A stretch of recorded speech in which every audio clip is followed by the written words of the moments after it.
Hello and welcome back to Suspended Fanimation. I'm your host, Dennis Bithoulkas, and it's time for another episode of Is It Worth My Time? This time around, it's Black Adam, which is in the movie theaters right now. Let me take care of some business first, and we'll get down to it. If you like what you see here, like, share, and subscribe. If you're still on the fence about subscribing, take a look at the video that pops up at the very end here. YouTube takes the algorithms of all the stuff you've been watching and tries to match it as best as possible to one of the videos in my vast video library and pops it up here just for you. If you like what you see there, if you can, please hit that subscribe button down below there. And if also you can hit that like button and the share button, that'd be great too. And if you feel lucky or feel like gambling, you can hit that bell down below and YouTube may or may not notify you. It's a 50-50 chance on that. You can go over to suspendedfanimation.com. Take a look at the schedule I have up there. I change it every week. Also have the links to my social media on there and all the links to my pages as well. All right, so I'm going to do a spoiler-free version first at the beginning here, and then I will go into spoilers after that. So this, of course, is based on the DC Comics character Black Adam, which is also related to Shazam. He's typically the Shazam villain, if you will, both made of magic, all that kind of stuff. Yeah, so this one is starring Dwayne "The Rock" Johnson. And we also have and you've seen this all in the promos, by the way. So the JSA is in this, Justice Society of America, which consists of Dr. Fate, Hawkman, Cyclone, and Atom Smasher. And really what this is the origin story of Black Adam. He gets awakened after thousands of years, and is he a hero? Is he a villain? That's what the whole thing is all about, is whether he's a hero or a villain. And um I'm going to say this right now. It's 2 hours long. I'm actually going to get the running time at the moment here. It's a little over 2 hours long, and you feel every single minute of it, is what I'm going to say right now. It's directed by Jaime Collet Serra, who, if the name doesn't sound familiar to you, that's no surprise, quite honestly. The last thing he directed was Jungle Cruise, which is also Dwayne Johnson's movie, which, if you forgot about it, that's perfectly fine. I forgot about it as well. I watched it on Disney Plus when it came out on Disney Plus, and that was pretty much where I left it at. Um, this is pretty boring, is what I'm going to say. This is not worth your time in the theater. You can wait to see it on DVD, video, whatever, streaming, however you're going to watch it. Wait till it comes out on whatever streaming service. I think it's going to come out on HBO Max, I think after the 45-day window period anyway. So you can wait for that to come out there. The CGI is pretty horrible in places, especially when we get later on into the film, into the movie. And it looks a lot like a video game at some points in time. Uh, and there's a lot of circular logic that happens in this too. Um, where people keep asking him if he's a hero or a villain, and he's like, "I am what I am." Basically, it's like Popeye in a way, and it just keeps going around and around and around. I mean, literally, they ask the same question like 15 times during the movie, and it's not even a fun popcorn movie. That's the whole thing. I kind of wanted it to be even a fun popcorn movie, and it's not. It's just Dwayne Johnson kind of going back to his wrestling days where he was just doing that sneer, that weird sneer thing, and he would quip one-liners every now and then, but they were just badly given out, badly kind of like what I'm doing right now, badly delivered, and that's pretty much where you're at. The only interesting thing a little bit of was the JSA. In that, it was mainly Dr. Fate. Hawkman was pretty two-dimensional. Cyclone, I didn't even know she was in it because it's just kind of, she's there for, I don't know, to tick a box, quite honestly. Hey, we got a female character in there. So she really doesn't get any kind of, she gets maybe one or two lines in there that kind of gives her a background, but really doesn't.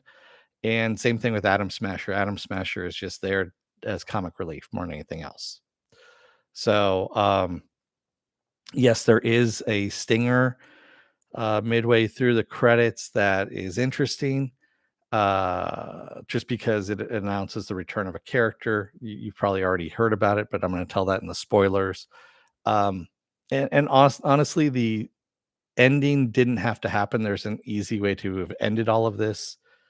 We could have ended this movie earlier and not even had the villain emerge, but I'll get into that again in the spoilers. So again, is it worth your time? No, it's not. It's not worth your time to go and see in the theater. Um, yeah, it's pretty boring. CBM says, to be fair, there's no reason to complain about less Noah Centino. I agree with you. Yes, there is really no and Noah Centino, of course, is the guy who plays Adam Smasher. He's pretty useless. But yeah, that's where we're gonna leave off on that. So it's not worth your time. Let's get into the spoilers, shall we? Spoiler alert, I am going to spoil the movie. If you have not seen the movie, go and watch it. You can come on back. This will be a video you can comment down below in the comment section. All right. Giving you enough time to hit pause, all that kind of stuff. All right. There we go. I did love the cameo by Henry Winkler as the original Atom Smasher. That was actually kind of refreshing. It was just out of nowhere, even though he was just on a phone call, like a FaceTime call, and it was just very brief. That was the only bright spot in the entire movie. Amanda Waller being in it, pre-Suicide Squad is what I'm guessing at this point, was kind of weird because I don't know where this fits in the DCEU at this point. And then, of course, with the stinger, midway through the credits, there we have the return of Henry Cavill as Cavill, whatever, as Superman. And that is also interesting because now we have a change of the guards, so to speak. Now that Walter Hamada has stepped down for the DCEU, so now James Gunn and Peter Safran are now co-CEOs of the DCEU, both TV, movies, and animation. This was as of yesterday. So Henry Cavill's back now as Superman. Um, I'm fairly sure we're going to get a better DC brand of movies coming out rather than this dark murderverse bullshit that everyone's been wanting. It's a small contingent of people that actually want the Snyderverse to come back again, and it sucks. I'm just gonna say that. So good riddance to it, and we can go on and move on to some better movies at this point. So they do tie this into Shazam. We do have the Wizard and his other six wizards, which they really don't get into at all. They're there. Um, I really got tired of people asking him what his motivations were, if he was good, bad. People wanted him, and Conduct wanted him to be a hero, and he's like, "I'm no hero."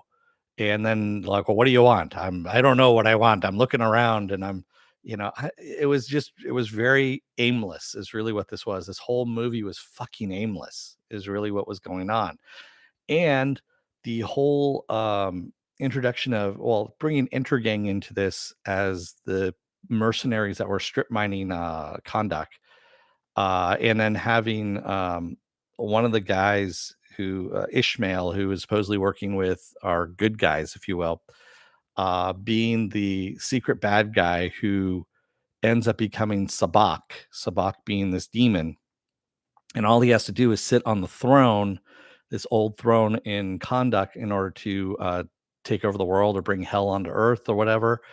And I actually leaned over to my friend and I was like, so why don't they just destroy the throne? If they destroy the throne, he doesn't sit on the throne, everything's good.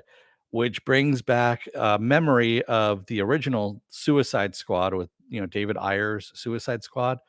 I flashed back to that immediately, probably about 2/3 of the way through the movie. It started feeling a lot like Suicide Squad, like David Ayer's Suicide Squad. I was expecting Sabak to do some weird kind of, gyrating dance up there. Instead, we just got shitty CGI of Sabak walking and looking really horribly bad CGI. I honestly, I thought I was watching a video game cut sequence at one point, and I was just like, okay, This is just boring now at this point. And on top of that, Dr. Fate's magic that was happening, instead of just being pure out and out magic, we had this pixelated. It was more geometric shapes and stuff like that. Were weird. It didn't feel like Dr. Fate, magic wise. Also, it was just sloppy because it was really close up, so you couldn't really see what the fuck he was doing most of the time. And yeah, it was tiresome, is really what it was. It was more tiresome than anything else. My ass actually hurt in the seat. That's pretty much where I got out of this entire movie, was that it was so long that my ass actually hurt in the seat of the theater, and I was in reclining seats. So yeah. Um, CBM says, I feel like shows like Doom Patrol and Harley Quinn are more likely to survive with James Gunn. Yes, they are. Ugh, The Rock pretending to be mysterious. That looks, yeah, it is tedious. It is very tedious. Raymond says, speaking of Suicide Squad, the fucking soundtrack in this film, my God, yeah, this soundtrack was horribly bad. I mean, oh, yeah, there really wasn't anything that was great about this. Um, you don't get backgrounds on any of the characters really. Black Adam himself, his background can really be explained away in literally 15-20 minutes of film, and that's it. And they padded this thing out to 2 hours long. It didn't need to be that long. And the one thing that could have actually been interesting, when the people of Kondak actually confront the JSA on the street and going, "Where the fuck were you when Intergang took over our country? Where's the JSA in all of this? Aren't you supposed to be heroes? Aren't you supposed to be helping, you know, us people, from oppression and people, from bad people?" And that wasn't even explored in any of this as well. So, I mean, that just alone right there could have actually been a good starting off point. But no, they didn't. You don't have competent writers, you don't have a competent director. This guy who directed this, he directed like The Shallows and well, he mainly he did horror movies is what he did before all of this. And really bad horror movies too. So it's no surprising, it's not really a surprise that it came out as mediocre as it did. Um, Yeah, and honestly, I mean, having a, anti-hero, if you will, anti-hero in the way that, killing is fun is basically what they're making it out to be. Again, it's tedious. Again, we've been over this before. We've done all of this before in the Snyderverse, and Snyderverse fans are gonna love this movie. Uh, they really are.